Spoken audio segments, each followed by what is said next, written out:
Well, it was a little over a century ago where some missionaries left our country and actually landed on the continent of Africa to go deep into the jungles of the Congo, hoping to tell people about Jesus who had never heard about Jesus. And so this group of missionaries are excited about their mission, but they're going to need help from some of the locals because, this was new for them as well. And so they hired some guides and some porters to help them not only just kind of navigate where to go, but also help them with all the supplies that they had to carry. And so they're excited about this. In the first few days with the locals, it was going great and things were going great. But after a few days, things changed. And the missionaries became very frustrated with the locals who they paid to help them, and because they weren't going fast enough. And so they just kept pushing them. Hey, we got to go faster. We got to go faster. Come on, we got to move. We got to move if we're gonna do this. But the more they pushed, the more the locals pushed back until it got to the point where one day the guides and the porters woke up and they just refused to move altogether. And the missionaries just kept pushing them and said, come on, we got to go. But they wouldn't move. And finally, through a translator, the missionaries asked, why won't you move? And here's what they said. We're moving too fast. We need to stop so our souls can catch up with our bodies. Now, I don't know about you, I just love that line. We need to let our souls catch up with our bodies. And I think the reason why I love that is I think for most of us, we can relate to that in some way. I know personally I can. There's times where you go through life and it just feels like life is just moving so fast and you're just kind of going and you're doing and accomplishing and getting things done. And I love to do that, honestly. I love to accomplish and I love to do, but there are just times where just inside I feel so hollow and empty, where I just feel like, I've left my soul behind somewhere and I'm just hoping it just kind of catches up with my body. And I think for many of us, we can relate to that very thing just based on the feedback and the response we've gotten as we've gone through this series. So over the course of our How to Love Your Life series, we are actually looking at the life of Jesus because he lived a certain way. And we were created to actually live the way that Jesus lived his life. And the way that Jesus lived his life, and we've been saying this throughout the series, is that the way of Jesus was slow and productive. It was slow. Even though Jesus had more demands on him than anyone else did, he was never in a hurry.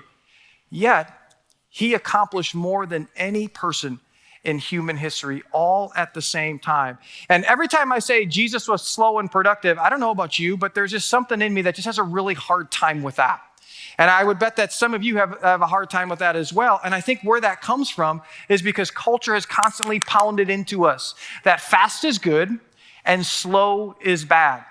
It's like, life is the faster you go, the more you get accomplished. The faster you go, the more that you can achieve, the more you can experience. And we think about slow is missing out. Slow is falling behind.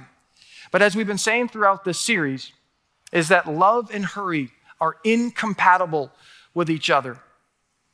Some of us, we are living our life at such a fast pace, and we don't even realize this, but we are actually withholding love from those that matter most to us because we don't have the time that love requires. And so as we go throughout this series, we are looking at the practices that we see in Jesus' life that allowed him to live slow and yet be productive all at the same time.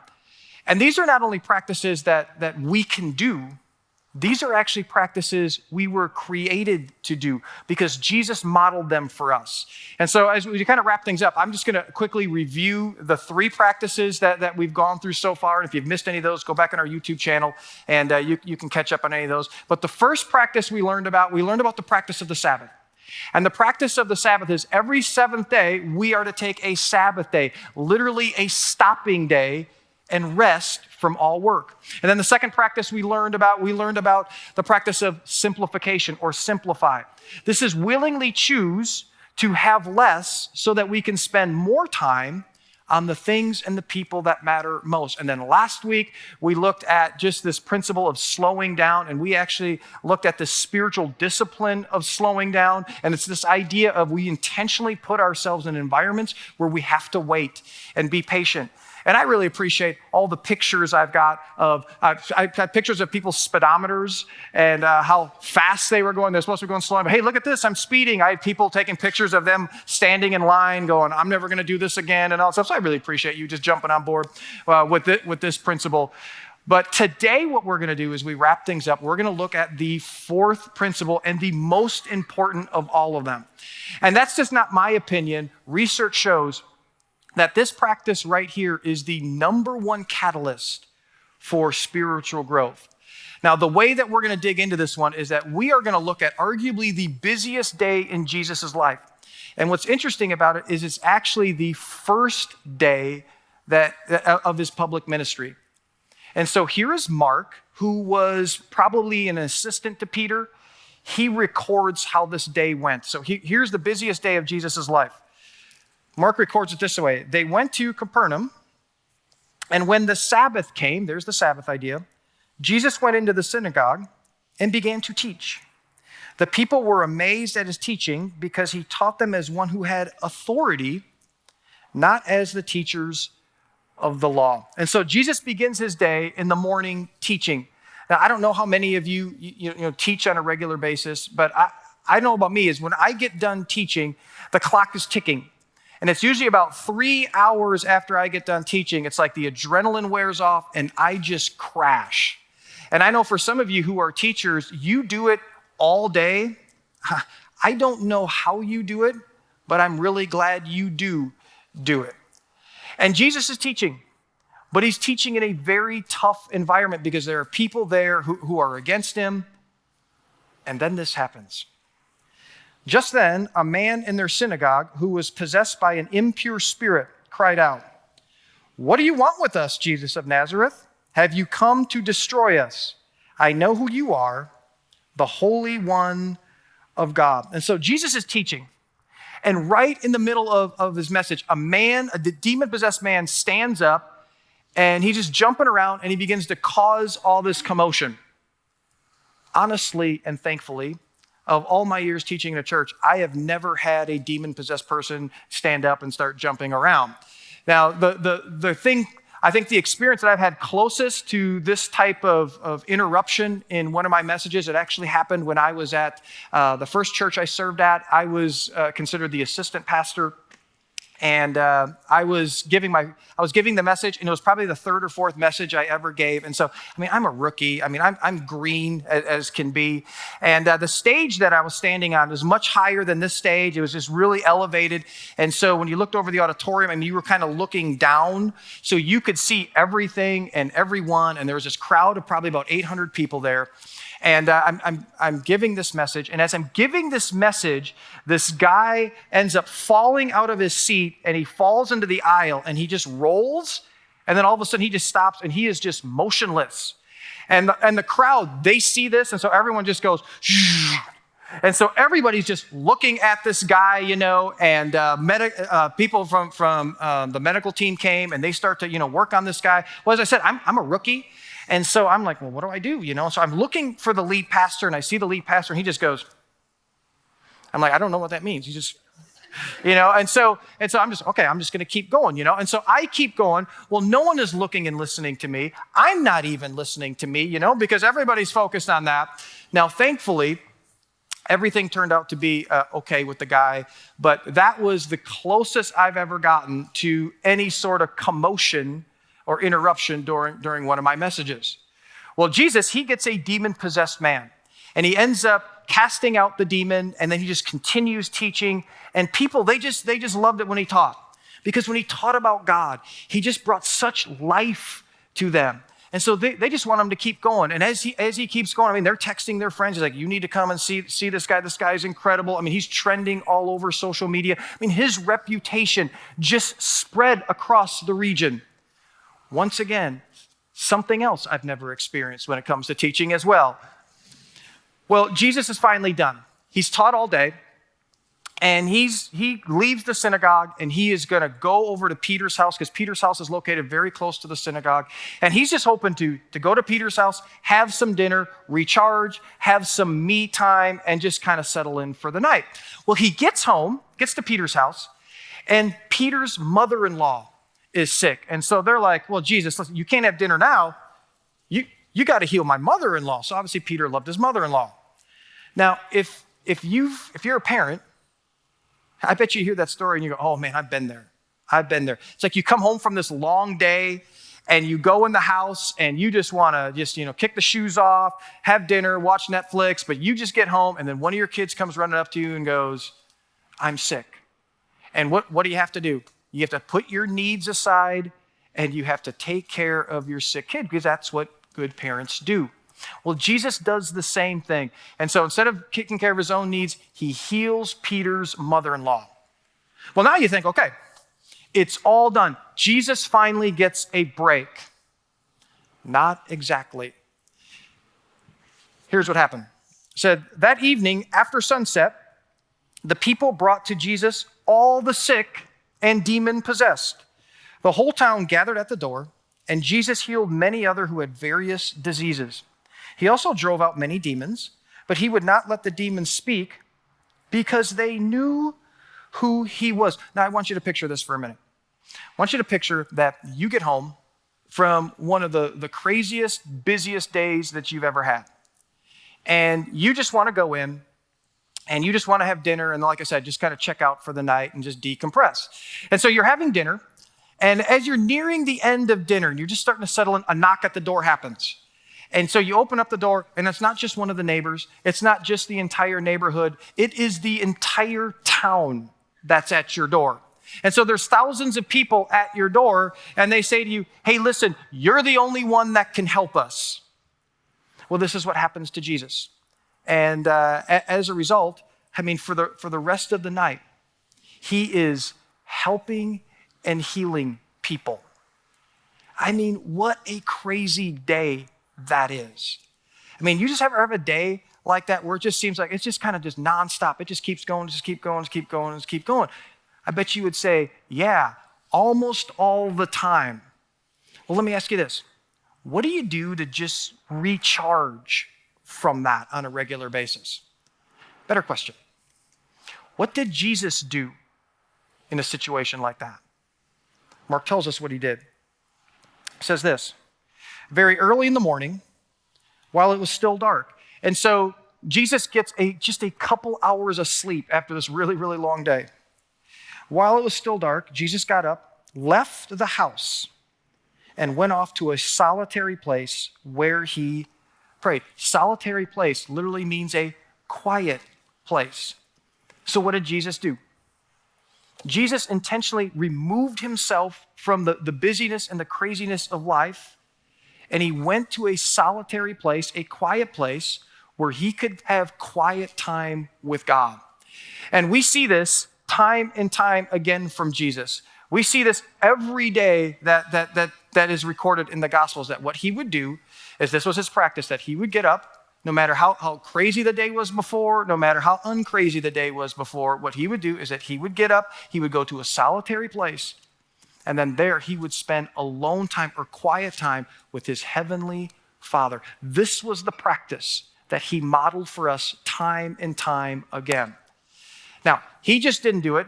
As we read through just the Gospels of Jesus, we see that he had his disciples do the very same thing. There was one time where his disciples were with him, and they were really busy, so much so that they didn't even have lunch. I bet all of us have had a day where we just got so busy we forgot to eat. And really great things are happening. But they get to the end of this day, and look what he has them do. Then, because so many people were coming out and going, that they didn't even have a chance to eat. And so they're a good busy. Business is booming, so to speak. He said to them, come with me by yourselves to a what? Quiet place and get some rest. So they went away by themselves in a boat to a solitary place. You see, this was such an important practice of Jesus that when you read the book of Luke, you'll see 9 different times that Jesus did this very thing. Now, when you see one of the writers of scriptures focus on something 9 times, you know that this was important. And this was important, that Jesus was modeling this for us, that we need to be able to step away from the craziness and busyness of life and to go to a quiet place to have quiet time with God. Now, there's actually a biblical word for this. And the word is something you've heard before. It's called solitude, the practice of solitude. Now, let me tell you what solitude is, because this often gets misunderstood. Solitude isn't isolation. Isolation is lonely. I mean, when you think of solitude in that way, it's like, we do whatever we can do and not spend time with God. Isolation is when, we're tired, and as a result, we just kind of remove ourselves from everything, and it's not a healthy way of removing ourselves or escaping from just the busyness and crazy of life. That's not what solitude is. Solitude is very relational. Solitude is when we're very intentional about spending time with God. And it's during those times where we actually begin to open our lives to Him. Why do we need solitude? Well, the reason we need solitude is really simple and important all at the same time. And it's this: we can't pour from an empty cup. There's so much advice out there about how to take care of our bodies. I mean, you hear about cleanses, and you have this diet and that diet, and you got all these exercise routines. I mean, there's all sorts of stuff that's out there when it comes to taking care of our bodies, but there is very little out there when it comes to taking care of our soul. Jesus said this, and we talked a little bit about this in week 1. Jesus said most important things: love God and love people. But do you know what truly loving people requires? Energy. You see, we can't love others, truly love others deeply, when our cup is empty. You see, caring for our soul is what solitude allows us to do. Solitude is when we set time away specifically so we can nourish our soul, so our cups can be filled. But the reality is, the only one that can fill our soul is God. I love what author Henry Nouwen says. He says this. He says, without solitude, it's virtually impossible to live a spiritual life. And you know what? That is so true.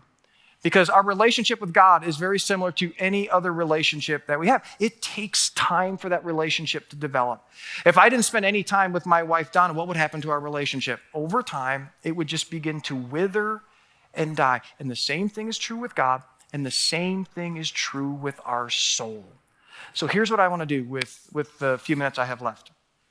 I want to get very practical with you about ways you can daily practice solitude in your life, or as some people will call it, daily quiet time. You might be new to faith or just thinking about faith, and you're like, "Oh, I don't know about that. It seems a little too much. It might seem a little intimidating to you." Others of you, maybe you've tried this before, and it's like it worked for a while, but then I was like, "Yeah, it just didn't work for me," and so you walked away. The main reason why people struggle with this, at least that I've seen from my experience, is they don't have a system in place that works for them. Author James Clear, who wrote the book Atomic Habits, if you've never read that book, you should read that book. It's so good. Clear says this: we don't rise to the level of our goals. We fall to the level of our systems. And so it's not enough to just have a goal. It's not enough to say, okay, I'm going to try to practice daily solitude. As much as you want to do it, it's not enough. We have to have a system. And so what I'm going to do is I'm going to share with you my system for practicing solitude. And it's a simple system. It's a system that no matter where you are in your faith journey, I'm telling you, you can do it. If you're farther along, you can do it. If you're just beginning, you can do this. Now, if you already have a system of practicing solitude, I hope as I go through this, maybe you'll learn some things that you can add to your system. But I was thinking about this as I was preparing this message. It was just a little over 20 years ago that I actually learned about solitude, and I learned a system for solitude, and it was an environment very similar to this. And I was sitting in the audience, and I was like, okay, and I just started to take notes, and I went home and I started to put that into practice. I'll tell you this, and I'm not even exaggerating, okay? That was, and still is to this day, the most important habit in my entire life. Everything of significance, just in my life, in my faith journey, in steps that I've taken, and steps I haven't taken, they have all come out of, or at least were birthed in the daily practice of solitude. I'm a different person because of this habit. And so my hope is, and prayer is that as you either watch this or as you sit and listen to this, that God would move your hearts and the same thing would happen to you that it did to me. So here's my simple system for it. It's 4 things. Here what it is. Time, place, plan, and pray. Time, place, plan, and pray. Okay, let me go through these with you. Here's the first thing in the system. Time. That we all need to have a set time that is just time that we've carved out and we said, okay, this is the time where I'm gonna practice solitude. This is God and me time. You see, if we just get up every day and we just are kind of left wondering or we left it open, most likely we're not gonna do it. We see from just what I read about Jesus that his time was very early in the morning. Mine usually falls between 4:30 and 5 because for me, I just want to do it before all the distractions of the day happen. But you don't have to set the time early in the morning. Maybe for you, it's a different time. The important thing is that your time it's a time that you pick and it's a consistent time. You know, if you're new to this, listen, you don't need to carve out a lot of time. You just need to carve out about 10 or 15 minutes, and you know what? Anybody can do that. So you have your time. Now you have and need a place. This is where we pick a place, and I'm telling you, as I've learned more about this over time, the place part is the thing we kind of neglect the most, but I'm telling you, picking a specific place is really, really important. And so I'm hoping that you will pick a place, and it'll be your place. Now let me tell you why the place is so important. When it comes to developing a habit in our life, visual cues play more of a part in this than we might realize. You see, God designed our bodies with over 11 million sensory receptors between sound, sight, and touch. Now, do you know how many of those sensory receptors are dedicated to sight? About 10 million of them. So that means 90% of our sensory receptors are related to sight, which means what we see matters more than we like to realize when it comes to developing a habit. So I have my own place. And my place is actually a couch in our family room. Here's a picture of it right here.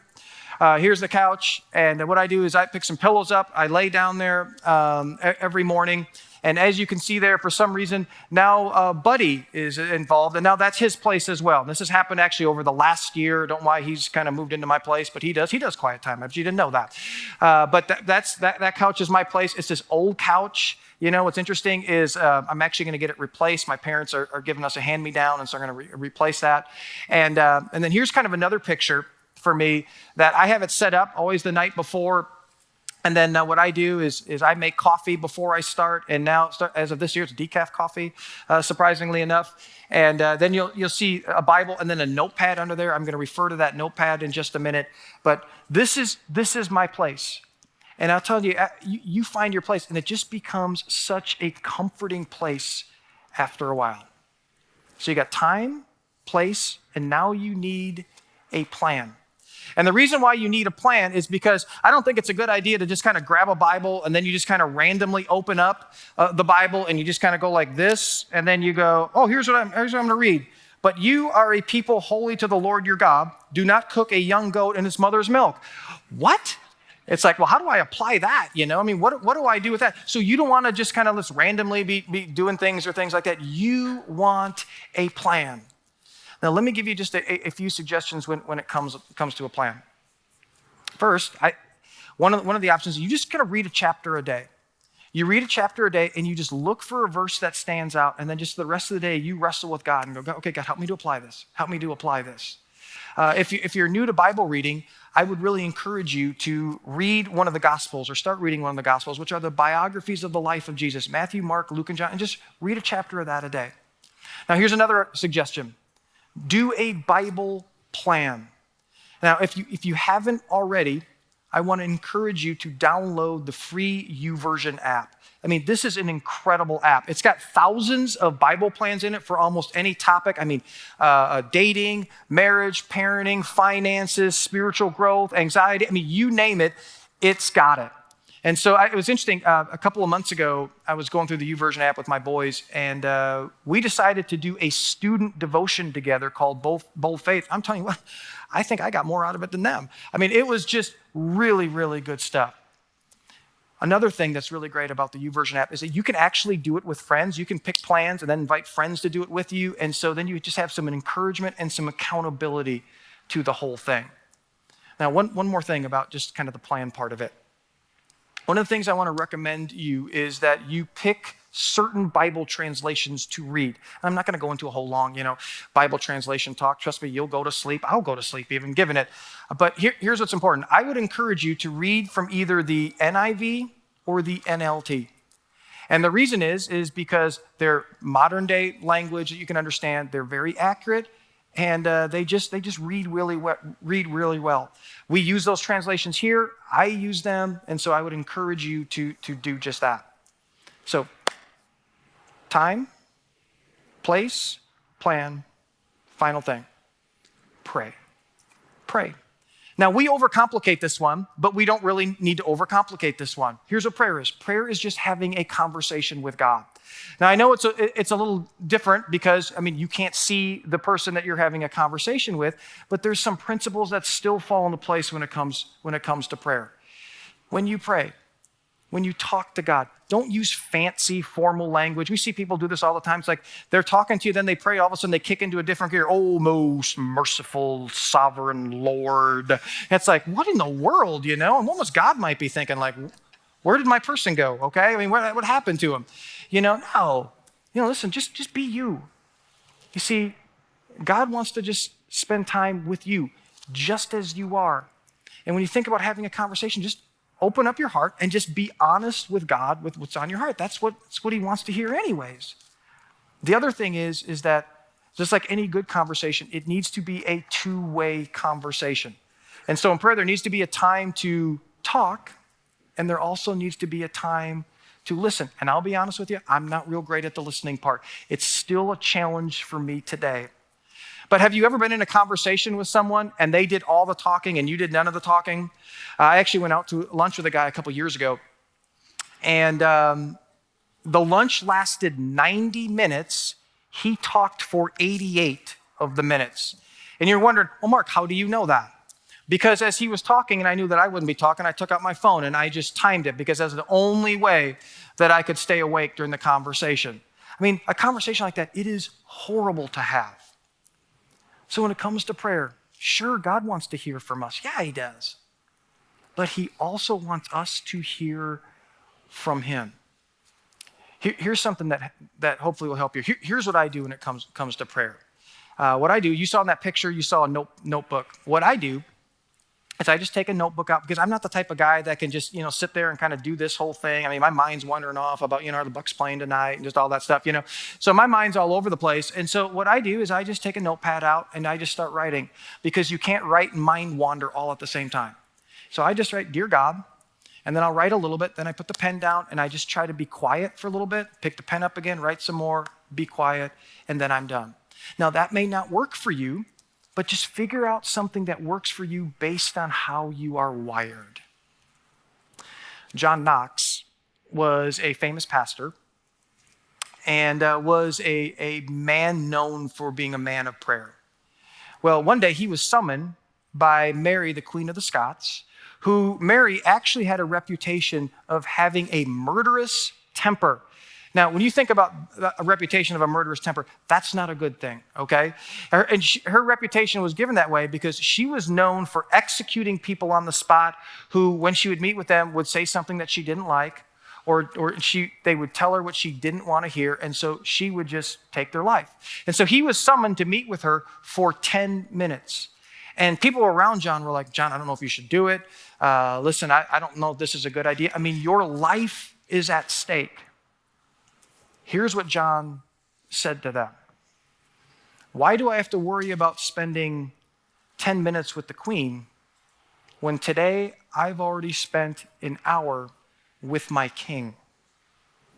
You see, that's what we need if we are really going to not only stand strong in our lives, but also thrive with our lives. And we really need those things. We need to stand strong and we need to thrive, not just for our lives, but that has a ripple effect into our families, into our workplaces, into our neighborhood, and yes, even into our communities. You see, we need to carve out daily time to meet with the King of the universe because he loves you and he really does want to meet with you. So here's what I want to challenge you to do. And the challenge really should be obvious. I want you to put into your own system a system of solitude. And I want you to pick a place, or I want you to pick a time, I want you to pick a place, I want you to pick a plan, and I want you to begin praying. And listen, if you're in a group, invite some people to do it with you. If you have some other faith-building friends that maybe you know, just say, hey, I want to do this. Would you do this with me? Just invite some encouragement and accountability into your life. Now, we've created a resource page.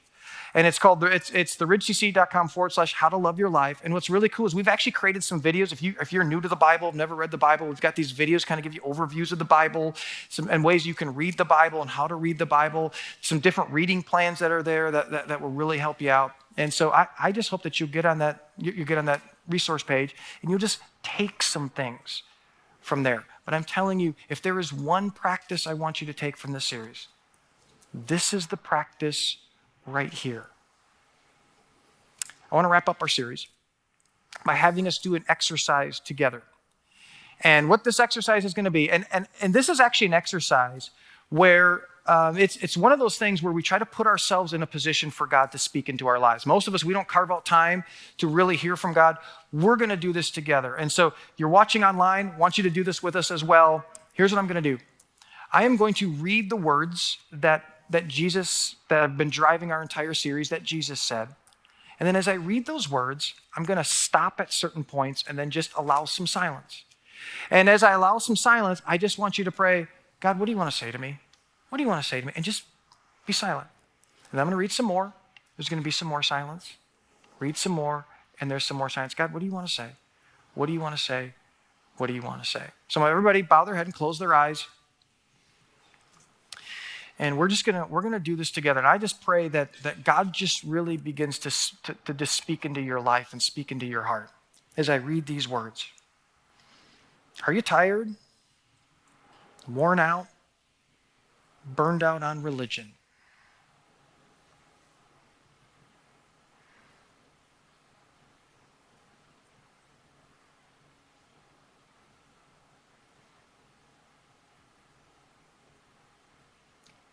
Come to me, get away with me, and you'll recover your life.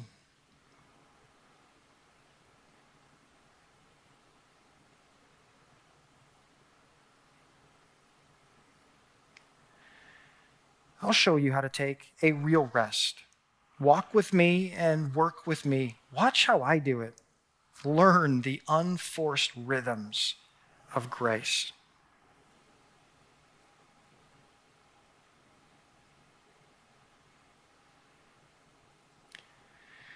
I won't lay anything heavy or ill-fitting on you. Keep company with me, and you'll learn to live freely and lightly. You know, don't we just need more times like that where we just shut off all the noise and we shut off all the distractions and we just take the time to be quiet and open our lives to allowing God to speak into our lives? I hope as we've gone through this series, that you will not just return to life as usual. And it's just adding more and going faster and adding more and going faster, adding more. I hope you'll reject that. And instead, what are you going to do? You're going to practice the Sabbath. You're going to simplify some things in your life. You're going to slow down, and then you're going to carve out daily times of solitude with God. And I'm telling you, if you do that, if you follow Jesus by following the life of Jesus, your life will change because you will learn how to truly love your life because you will learn how to better love the people in your life. Let me pray for us. Father, it is in the stillness that there's something about it that's uncomfortable, but yet there's just something about it that our souls just crave. And it just It's uncomfortable, but it just feels so good. And so, Father, as we've journeyed throughout this series and we've learned about just the way of Jesus of slow and productive, there's still a part of us that's doubtful about it, but yet at the same time, we want that. So, Father, I would just pray that as we've talked about the solitude, I would pray that if we don't have a system in place, that we would actually do the things necessary to create that time and that place, a plan, and begin praying. Really begin to step out of the craziness of life so you can just fill our cup. And then we can just continue to go. And you can fill out our cup again, and we can empty, and you can fill, and you can empty. It is the rhythm that you have created us to live into. So, Father, would you do that for us? And I know if we take this step that you will show up. And when you show up, we grow, we change. And that's what it's all about, God. So thank you for allowing us to do this. I pray for the courage to take the steps necessary to just buck culture's fast. And we would slow it down so our souls can be at rest so that we can do more with our lives than we ever thought possible. Because now we're doing it out of a different spot. I pray this in Jesus' name. Amen.